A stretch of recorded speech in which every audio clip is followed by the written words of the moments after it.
পরবর্তী প্রশ্ন আপনার কাছে জানতে চাই, বীমা খাতের দাবি পরিশোধে বিলম্ব হয় গ্রাহকের মধ্যে অনাস্থা সৃষ্টি করছে। এটা এখন বর্তমানে মহামারী আকারে ধারণ করেছে। এই ক্ষেত্রে স্যার করণীয় কি? এই বিষয়ে স্যার যদি কিছু বলতেন। হ্যাঁ, ঘুরে ফিরে ওই কথায় আসছে যে লাইফ ইন্স্যুরেন্স তো একটা contract between two parties, client and company অথরিটির সাথে। যেদিন থেকে বিমা পলিসিটা শুরু হয় মেয়াদ শেষে বা সার্ভাইভাল বেনিফিটে, সারেন্ডার ভ্যালুতে, ডেথ ক্লেম হিসেবে, ম্যাচুরিটি ক্লেম হিসেবে দিতে হবে, এটা আইনটা মেনটেন করাই জরুরি এবং করা উচিত। এটা করছে অনেক কোম্পানি।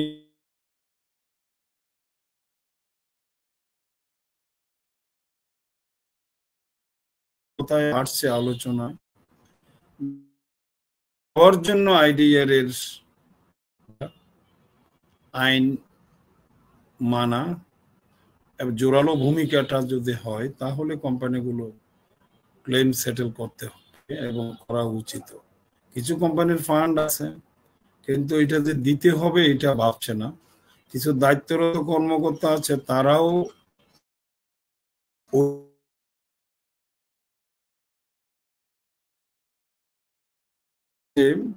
ক্লেম সেটেল করতে হবে এই বাধ্যবাধকতা দিয়ে দেওয়া উচিত, এটা ডেডলাইন দিয়ে দেওয়া উচিত। এই সময়ের মধ্যেই যে সমস্ত কোম্পানির ম্যাচুরিটি ক্লেম ডিউস আছে সেটা একটা নির্ধারিত সময় বেঁধে দিয়ে দেওয়া উচিত এবং এটা একমাত্র আইডিআরই যথেষ্ট এবং আইন প্রয়োগটা যথাযথভাবে করা দরকার।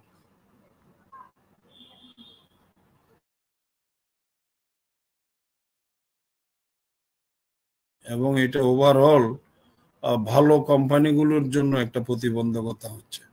আমরা যখন মাঠে যাচ্ছি, মিটিং এ যাচ্ছি, যে আমার একটা প্রশ্ন সব সময় মনে কাজ করে যে একজন গ্রাহক 10 বছরের জন্য